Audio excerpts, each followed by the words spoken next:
12 жасқа толған балаларға арналған.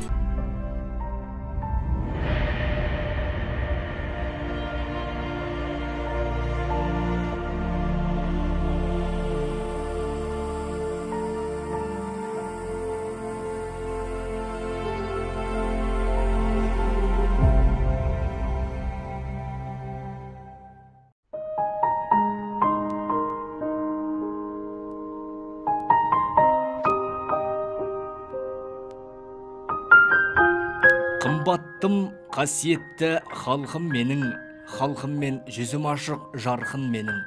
Тірліктің теңін артқан керуендей, халқыммен бір көшуде нар күндерім. Киелі де қастерлі елім менің, елім үшін еңбекте ерінбедім. Елім барда кесілмес етек жеңім, ел бар жерде ерлік бар сенімдемін. Қастерлім, отан анам һәм ардағым, тек өзіңнен тірліктің алам нәрін, өмірімнің өрнегі сенде өріліп, тек өзіңде жайқалып жанар бағым. Тұрғынбаев Жанатбек Әшімұлы, ақын, суретші, ұстаз, Қазақстан Жазушылар Одағының мүшесі, көңіл көкжиегі, Қаракөз қарағым, ел мен ер атты жыр жинақтарының авторы. Бірқатар өлеңдері Жамбыл облыстық ақын жазушыларының өлеңдер мен әңгімелер және республикалық қос ішек атты антологиясына енген. Сөзі мен әнін өзі жазған сұңқарлы ел, жайна Жамбылым, ардагерлер, ана, бабаның тілі, ақ сұңқар атты әндері жергілікті әншілердің орындауында ел ішінде шырқалып жүр. Сұңқарлар атты өлеңі республикалық арнайы сұңқар жасағының әнұраны ретінде айтылуда. Қазақ хандығының 550 жылдығына арналған ел мен ер атты халықаралық жыр мүшәйрасының арнайы Ильяс Есенберлин атындағы сыйлығының иегері. Облыстық және әртүрлі деңгейдегі көрмелерде әке, ояту, жаңбырдан соң, асау атты картиналары қойылған. Үздік еңбегі үшін Батыр шапағаты, Байзақ ауданының 80 жылдығы төсбелгілерімен Қазақстан Республикасының Білім және ғылым министрлігінің грамоталарымен марапатталған. Қазіргі таңда Жамбыл облысы білім департаменті Байзақ аудандық білім бөлімінің Абай атындағы орта мектебінің директоры қызметін атқаруда. Армысыздар, қадірлі қазақ елі, эфирде жаныңызды жадыратар, жансұсар хабары және мен Жұлдыз Бесек. Бүгінгі біздің хабарымыздың қонағы Қазақстан Жазушылар Одағының мүшесі ақын Жанатбек Тұрғынбаев ағамыз. Жанатбек мырза, қош келдіңіз. Көңіл күйіңіз қалай? Қош көрдік, жақсы бәрі. Денсаулығыңыз жақсы ма? Жақсы. Ауыл аймақ аман есен бе? Ауыл аймақта аман есен, Бататайлықта аман есен. Бәрекелді, тамаша. Сұхбатқа дайынсыз ғой? Дайынбыз. Ендеше сұхбатымызды бастайық. Сізді танитындар 8 қырлы бір сырлы азамат деді. Композитор екенсіз, сурет салады екенсіз, өлең де жазасыз. Ойыңыздағы осы өнердің қайсысы басым деп ойлайсыз? Енді 8 қырлы бір сырлы деп жатса, рахмет. Сондай болуға тырысайық. Халық айтып жатса, соның дөсін шығуға тырысамыз. Бойдағы өнер енді рас, өлең жазатын да рас, сурет салатын да рас. Және ән де шығарамын. Енді ол сурет салатынға неге саласыз десеңіз, ол менің мамандығым, өзім сол жоғарғы оқу орнын бітіргем, көркем сурет факультетін. Сол бойынша қазірде жұмыс жасап жатырмын. Сондықтан енді сурет салуға менің мамандығым, ол салмаса болмайды. Тамаша. Қандай тақырыптағы суреттер саласыз? Қазір жаңа сол сұрақты толықтырып кетейін. Енді ән деген өзі поэзияны түсінген адам, ол поэзияда әндетіп тұру керек. Сондықтан ән де өзі бала кезден бойдан сіңген, әке-шешемізден сіңген қасиет, әйтеуір әннің менің танымал кәдімгі оқыған композитор емеспін, бірақ кәдімгі бұрын қазақтың кез келген ән шырқаған ғой. Сол сияқты мен енді әнді аздап өз өлеңдеріме әнді шығаратыным бар. Өлең де сол сияқты. Енді қай тақырыпқа суретті көбірек саласыз дейсіз, онда тақырып таңдайтындай емес, қай нәрсе толғандырады, қайсысы жақсы әсерге, сезімге, қай көрініс сезімге бөлейді, сол сезімді бөлісу мақсатында біз соны суретке, бейнелеу өнерінде соны айландырамыз. Өлең де сондай, ән де сондай. Ешқайсысынан бір тақырып таңдап, мына тақырыпқа мен жазайын, осы мен тақырып дейтін емес. Қайсысы өзі келіп сұранады, көкейге толғанады, пісіп жетіледі, сол тақырыпқа жазамыз. Бәрекелді. Үйіңіздің бір бөлмесі көрме залы деп айтуға бола ма? Ондай болады, болмайды деп айтылған, бірақ өзімнің шағын бөлмем бар, сол жерде шығармашылықпен айланысамын. Сол жерде жасаған, салған суреттерім де, шығарған кітаптарым да, оқитын кітаптарымды да екшелеп соған ыңгайлап сол жерде бір бөлмем бар, оны енді сол жерде өзім шағын көрмем деп айтуға болатын да шығар. Тамаша. Қандай әндеріңіз бар? Әндер енді біраз санамаппын қанша ән бар екен, бірақ енді мен атап айтар болсам, мына мемлекеттігімізге, елімізге арналған өлеңдерім бар. Мысалы, мәңгілік ел деген сөзін Маралтай Ибраев жазған. Содан кейін Сұңқарлы ел деген, оның сөзі мен сөзін Маралтай ақын екеуміз онымен жерлесағын ғой енді. Бірлесіп шығарғанбыз, әнін өзім шығарған. Бұл енді онда атап айтатын болсақ, бұл ән республикалық арнайы жасақтың Сұңқар жасағының әнұраны ретінде айтылып жүр. Соған қабылданған. Мен бір енді өзім сол қандай ән дегенде атап айтатын әннің бірі деп есептеймін, өйткені бұл мемлекетімізге, мемлекетіміздің қорғаныс ісіне қызмет етіп жатқан ән. Содан кейін өзіміздің туған жерге арналған тағы да сол патриоттық әуен сарындағы Жайна жамбылым деген ән бар. Одан басқа түрлі махаббат сарында жазылған әндер бар. Оның бәрін қазір атап мына жерде түгел түгін істеп отқанымыз енді уақытты қажет етеді. Сондықтан сол осы шамды қазір бөліп айтып отырмын. Тамаша, ендеше сол әнұранға айналған әніңізді бірге тамашалайық.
Қандай керемет ән, әннің де естісі бар, есері бар, тыңдаушының құлағын тесері бар демекші.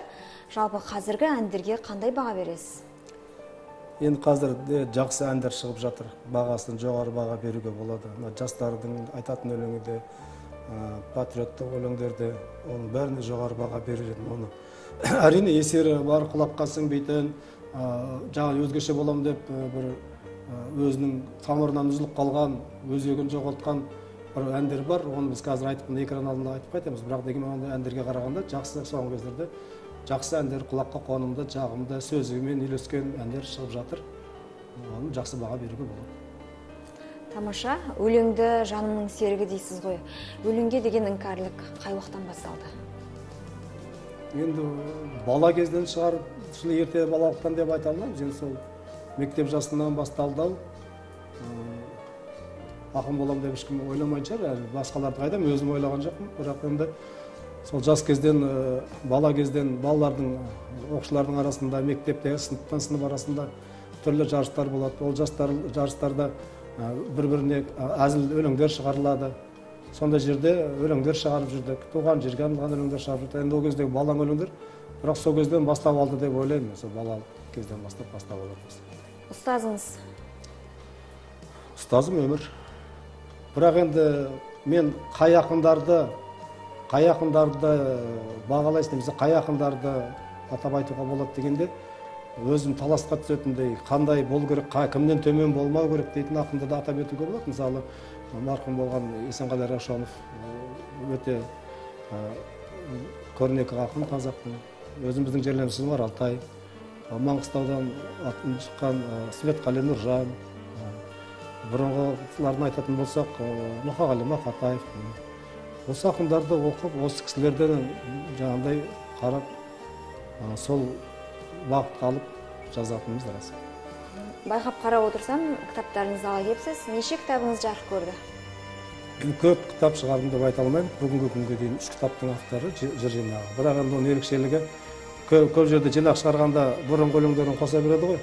А менде әр жинағымда, бір жинағымдағы өлең екінші жинағыма енбейді. Солай енді 3 жинағын шығардым. Мына оның біреуі көңіл көкжиегі деп аталады. Қаракөз қарағым. Содан кейін ел мен ер деген кітап шықты. Көңіл көкжиегенді үйде қалып кеттім, екеуін көрсетуге алып келдім. Кітаптарыңыздың арасы неше жылдан? Арасы 4-5 жылдан. Әбден жаңағыдай електен өтіп, пісіріп, асықпаймын. Тағы да бір кітапқа жүк болатын өлеңдерім жатыр еді. Бірақ онымен шығаруға асықпаймын, өйткені әбден қарайым, пісіп жетілсін. Бірнеше уақыт өткеннен кейін тағы да қараймын. Сол кезде де өзінің сол кездегі неге несін жоймай тұрса, өзінің қасиетін, қадір қасиетін, мәнін жоймай тұрса, демек ол баспаға беруге болады. Ал енді шығара сап, жинап кітап шығара берді, мен енді өзім онша ұната бермеймін. Сондықтан арасы бір 5-6 жылға созылып кететіні бар. Осы уақытқа дейін 3 кітап шыққанда солай. Осы 3 кітабыңызда кім қаржыландырды? Өзіңіз бе әлде мемлекет тарапынан қолдау болды ма? Өзім қаржыландыра алмадым, шынымды айтайын, енді өзімде мынау мемлекеттің жұмысында жүрміз, бірақ өзіміздің ішілей артылып, одан кітап шығаратындайға жете бермейді. Бірақ енді бірінші 2 кітабыма ауыл әкімі, өзімнің құрдасым, ауылда бірге өскен құрдасымыз Ноғаев Бейірбек деген азамат бар. Соған әлі де болса мың алғыс. Сол алғаш 2 кітабын шығарғанға көмектесті. Кейін кітабымда да сол әйтеуір бірінші шығарып беріп, мына өз авторы бұл кісінің мына кітапты шығарған Алматыдан шыққан Мерей баспасының директоры өзі маған шығарып беріп, кейін әйтеуір осы кітаптардың түскен қаржыдан қайтадан төлеп жатып, сөйтіп әйтеуір 3 кітап шығардық. Әзірге ондай демеушілер кейін кітаптарға қалып тұрған жоқ. Тамаша, туғанда дүние есігін ашады өлең, өлеңмен жер қойнына кірер денең. Өмірдегі қызығың бәр өлеңмен, ойлансаңшы бос қақпай, елең-селең демекші. Өлеңдеріңізге кезек берейік. Жарайды, енді бір өлең ақиын енді келгеннен кейін. Елдікке арналған бір өлеңді оқып берейін. Шама келгенше естімек сүріп отырып. Көк тәңірім шұғылалы күн нұрым, сәулең оқ, көк жиегім, түңлігім, темір қазық қасиетім, кіндігім, жұмыр жерде басым бақшей күндігім. Айға намаз оқыр тылсым көктегі, уызымен ұт берген көк бөрі, бұғалықпен бұрап қанша тартсаң да жетегіңе көнертігім түрім жоқ дегі. Көкірегімнен намыс қайрап от өрдім, оты барға болмақ еді бөтен кім. Іргелімен болам десең иптас, ең алдымен рухыңды көтерген демеп беді ақ баталы қарт бабам. Сауытында саф алтынмен қаптаған, қызғалдағын қаныменен суарып, құт мекенін жат табанынан сақтаған. Еркін ғұмыр еншісінде елдіктің, сол қарт бабам терін шылап желдіктің, ауыздықпен су ішкізген арғымақ бедерленді белгісінде елдіктің. Хақары һәм қанатты қос пырағы, қалықтаған қырағы көз қыраны, ұраны мен ұланы бар жұрттардың шаңырағы шайқалмай нық тұрады. Тарихым сол таста қиыр оюнақ, хақ нұрымен нақ төріме қойылмақ, көкке байрақ көтеріле бергейді, құдіретін күллі қалам мойындап. Бәрекелді. Елірамыздың арманы бір өлең болады, соны айтайын. Бәрекелді, тамаша өлең. Тағы да өлеңдеріңізге кезек берейік. Тағы біреуін оқып көрейін енді жарайды. Мына қыздарға арналған дейік. Қарындас неге түнердің, түстіме қаяу көңілге, жасытқан езіп жігерді, өкпелімісің өмірге. Қарайсың көктен көз алмай, күткендей көптен жылқысын, сағынып тосып төз алмай, жоғалтқан жандай күлкісін. Шуағын төккен бір күні, өтті ме жасын көктілі, жүзіңнен нұрлы күлкіні, қиын жел қуып кетті ме? Өтті ме нөсер шүмектеп, сабалап сулы қамшысын, қалдырып сызын жүректе, қалдырып көзде тамшысын. Бәйшешек гүлдің сабағы, мезгілсіз ерте сынды да, ашылмай күннің қабағы күрсінумен тынды ма?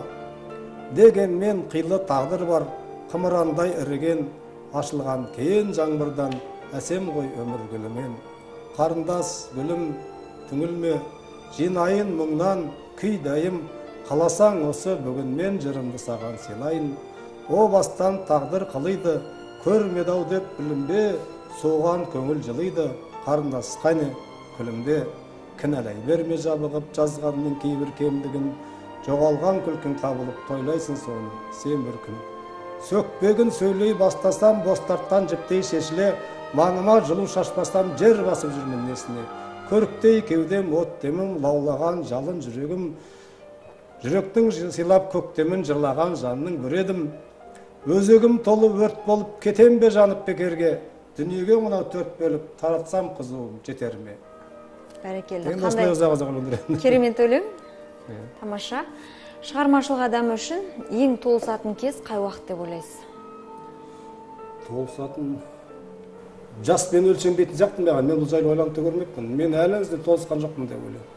Егер шығармашылық адам мен болдым, толыстым деп ойлайтын болса, тоқтап қала ма деймін.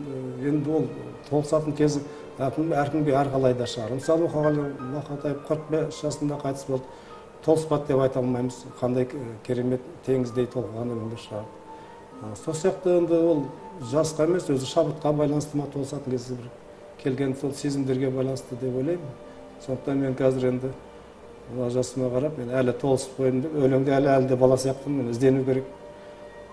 Ақын шығармашыл адам ол ізденісте болу керек. Сондықтан мен тап басып айта алмаймын. Тамаша. Өнерге адалдық дегенді қалай түсінесіз? Өнерге адалдық деген біріншіден өнерден пайда күтпеу керек деп ойлаймын. Өнер табиғаттың берген қабілеті. Ол өнерді сол атағын шығаруға, немесе өзінің бір қарекетіне пайда табу ретінде соған пайдаланса, ол адалдық болмайтын сияқты маған. Сондықтан ол қашанда өнерге адал болу деген сол келген сезімді шынайы, таза күйінде жеткізу, оған кіршіксіздей бір қара көлеңке түсірмеу, осы адалдық деген осы. Сондықтан өнерге қызмет ету керек. Ол сенің мысалы біз қазір кітап жазамыз, ешкім жаз деп жатқан жоқ. Ел қатарлы еңбегімізді етіп, қалаған уақытымызда демалып, ел сияқты демалып жүрсек болады. Бірақ мына өнердің шабыты келген кезде демалысты ұмытасың. Сен ол жұмыстан келген кезде де келуі мүмкін. Бірақ сен сол орнынан көтеріліп шаршап тұрған кезде көтеріліп барып, жаңағы келген ойды сен столға өзі алып келеді. Немесе мольберттің алдына сені алып келеді салдыруға. Немесе жаңағы толқыған өлең сені домбыраңа жаңағы әнді салуға алып келеді. Сондықтан ол адалдықтан осы өнерге қай кезде де күн түн демей, мезгіл саналмай, уақытпен санаспай қызмет ету керек, және оны жұмыс жасай беру керек. Халық өзі жағындай өз атағын берсе беріп жатар. Ал енді басқа түрлі жолдармен жетіп жататындар болады. Сұранып та жетуге болады, өнерге мақсат қойса адам жетуіне болады. Түрлі жолдармен. Ал адалдық деген өнерді жасай бер, халықтың берген бағасы одан артық атақ жоқ. Адалдық содан келу керек деп ойлаймын. дұрыс айтасыз. Қазіргі қоғамда не нәрсеге алаңдайсыз? Алаңдайтын нәрсе көп. Мына біздің ұлттық дәстүріміз. Біз енді жеке басты алаңдайтын нәрсені қоя қойып, біздің енді ұлттық діліміз, дініміздің сақталуы, мына мемлекеттігіміздің мәңгілік болуы, еліміздің, жеріміздің бүтіндігі, ұрпағымыздың өз таза өзінің болмысын сақтап, ертеңгі күнге осы мәңгілік елге қызмет етуі, сондай нәрселерде болса екен деп армандаймыз, және соған жұмыс қызмет жасасақ екен, жасай аламыз ба, жасай алмаймыз ба деп алаңдайтын оланушылық бар. Соған мен қаншалықты өзім үлесімді қоса аламын. Осы өнермен ба, жоғалды өзім істеп жүрген күнделікті қызметіммен қаншалықты соны үлес қосамын. Сондықтан осы жерде адал болуға тырысу, өзің ғана адал болып қалмай басқаларға соған кішкене әсер ету. Осы жағынан қаншалықты өз ойынан шығып жүрмін деп алаңдауға болады. Алаңдаймын деп айта аламын. Қазір мектепте жұмыс жасайсыз. Мектепте жұмыс жасаймын. Балалар сізге шабыт сыйлай ма? Әлбетте, бала деген таза әлем. Балалар деген мына үлкендердің арасынан қарағанда бірін-бірі үлкендер көп шаршатады. Енді әрқайсысының өз мақсат мүддесі бар. Балалардың арасынан баланың арасында сабақ беру шаршау ол бөлек дүние. Мен баланы жақсы көресің. Ұстаздар деген нағыз ұстаз енді баланың арасында барғанда қуану керек, шабыт сыйлайды. Жанарларың жарқыраған жақып еді, шаттықтан шалықтаған о шәкірттерім. Күлкісі қоңыраудай сыңғырлаған сендердей мен де бір кез бақытты едім, ештеңе ойламаған, ойым бар ма, мен сонда ойнамаған. Бойда қалған болса болар бала мінез, бала кейпін бүгінде жойған аған.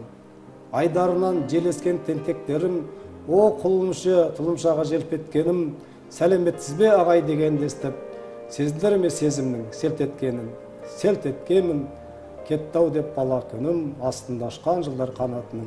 Табиғат беру дейін береді де талғамай, алады екен алатыным. Жүргенде көптен солай дара қанып, алыстаппын сендерден аға болып, о болашақ ортаңдаш өздеріңмен, ойнайыншы бір сәтке бала болып деп аяқталады.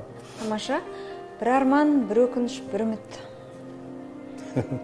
Арманды жаңа айттық. Арманнан кейін бар үміт пайда болады. Енді арман сол елге қызмет ету, лайықты қызмет ету, және соған лайықты ұрпақтар тәрбиелеу, және ұрпағыңды соған балашаға өстіріп, оған да сондай мемлекетті жақсы нығайған мемлекетте, өзіне бекем дәстүріне, салтына, тіліне бекем мемлекетте балаларым, ұрпағым өмір сүрсе екен дейсің, замандастарым соған көрсе екен дейсің, сондай арман. Енді үміт, әрине, ондай болады, ол елге жетеміз. Үміт сол, үмітсіз шайтан, біз онды жетіп те жатырмыз, қазір егеменді елміз, ауызды құрғақ жаңағыдай шөппен сүртетін заман емес, қазір көп нәрсе оңалған, жақсы жағы бар, бірақ оны нығайту керек, ол көзге көрініп тұрған нәрсе. Сондықтан оны сондай үміт бар. Өкінетін нәрсе, оны жай нәрселер болды, үлкен айта қоятындай өкініш жоқ. Өкінішті оны айтып, бұл жерде елдің несін түсірмей қойық. Тамаша. Естуімше, сіз Маралтай Райымбекұлы, Ғайни Әлімбекқызы, Ира Орманова апайымыз бар. Бәріңіз бірге жүрген екенсіздер жастық шақтарыңызда. Сол шақтарда армандап аңсамайсыз ба жастық шаққа оралуға? Енді жастық шақты аңсамайтын кім бар? Кез келген адам аңсайды жастық шақты. Әрине ол кезде біздің ең бір нұрлы шақ.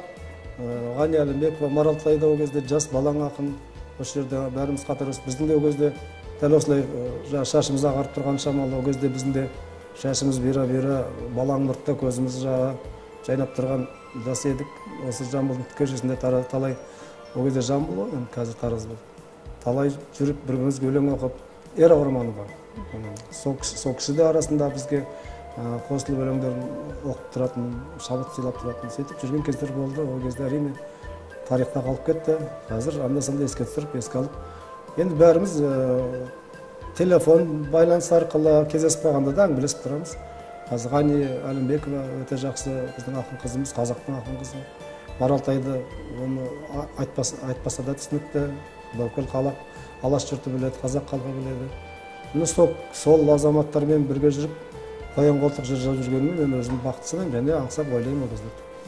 Бәрекелді. Ендеше сөз Сәуле Айдарына кезекпедейік. Сіздің шығармашылығыңыз туралы Маралтай Райымбекұлы өзінің пікірін білдірген екен. Экранға назар аударайық.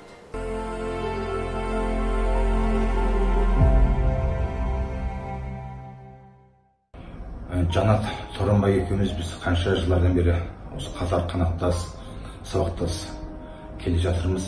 Сонау 90-шы жылдары әдебиетке қатар келдік. Тәуелсіздіктің тұсында сол бір-бірімізді іздеп, сол әр өлеңнің жазылуының өзіне бір-бірімізге ойлаймын сол себепкер болдық деп ойлаймын. Пікіріміз болды, бір жерден шығатын ойымыз сол бір-біріне ұқсас болды. Талай бірге күндеріміз өтті, түндеріміз өтті. Тараздың қараңғы көшелерінде сол поэзияның бір жарық шырағын іздеп сандалған кездеріміз өтті деп ойлаймын. Әрине Жанаттың қаламынан да, менің қаламынан да жақсы жырлар туды. Ол бүгінде бүткіл қазақ еліне айқын дүние деп айтуға болады. Сол Жанат Қазақстан Жазушылар Одағының мүшесі, мен де Қазақстан Жазушылар Одағының мүшесімін. Жанаттың да қаншама кітаптары шықты, мен де қанша кітаптарым шықты. Бұның бәрін бірге қатар айтып тұрған себебім сол біз сол алғырт алау шақтардағы сол армандардың бүгін шындыққа айналғаны, жүзеге асқаны деп айтар едім. Жанаттың барлық өлеңдері сол қарапайым, тиянақты, түп тамырын қазақтың қара өлеңінен алатын бір ізгіліктерге толы, түсінеді, бір түбі қанша бұрқылдап қайнататын бір бұлақтар болады. Сол сияқты сарқылмайтын мөлдір дүниелер, шынайы шын дүниелер, сонысымен қадірлі, сонысымен қымбат. Жанат туралы мынау Мұқалидың бір жыры бар. Живописцтің тұла бойы тұнып тұрған тарих, сұлулығын көзбеніміз көңілменен таниық дейді. Сол сияқты бір бұлақтар болады. Сол сияқты сарқылмайтын мөлдір дүниелер, шынайы шын дүниелер, сонысымен қадірлі, сонысымен қымбат. Жанат туралы мынау Мұқалидың бір жыры бар. Живописцтің тұла бойы тұнып тұрған тарих, сұлулығын көзбеніміз көңілменен таниық дейді. Сол сияқты Жанат екеумізде біраз ұқсас жерлер болды. Ол да суретші, қылғаланы шебері, мен де суретшімін, мамандығымыз екеуміздің бірдей болды. Соттан да оның танымы да, менің танымым да ұқсас дүние болғаны оның да ақиқат нәрсе. Мен Жанатқа өзім шығармашылық табыстар тілеймін, қай кезде де қанаты талмасын. Біз енді мынау қылғаламды қазір тастап тек қана сол жыр-қаламмен ғана өмір сүріп жатсақ, Жанат досымыз, біздің бауырымыз, сол екі қаламды қатар ұстап жатқан азамат. Сол қос қанаттың талмасын деп айтамын Жанатқа. Жазатын жырлар көбейе берсін, мол болсын, барлығы ұлттың, адамзаттың баласының игілігіне жарасын.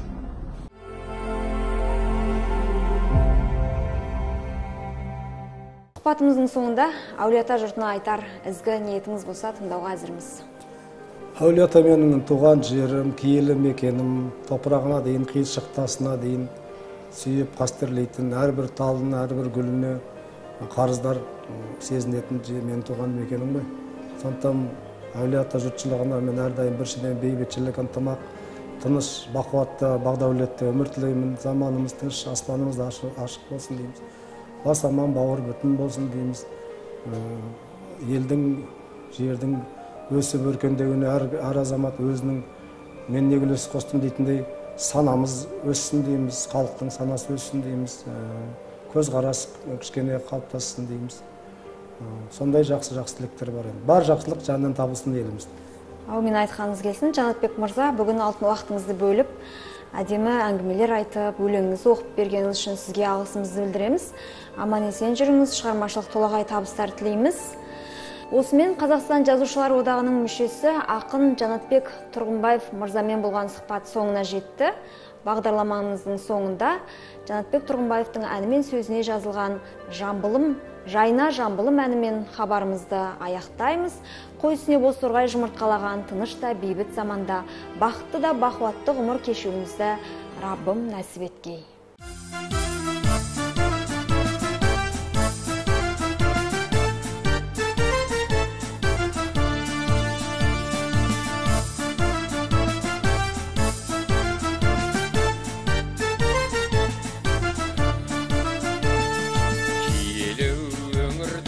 Жамбылым жайнады, келбіреп көгінде қазақтың байрағы, құтбекен арайлы бақыттың тұрағы, жеріме тарайды нұрлы күн шуағы. Әулиелі келе, жан болымды жаным сүйе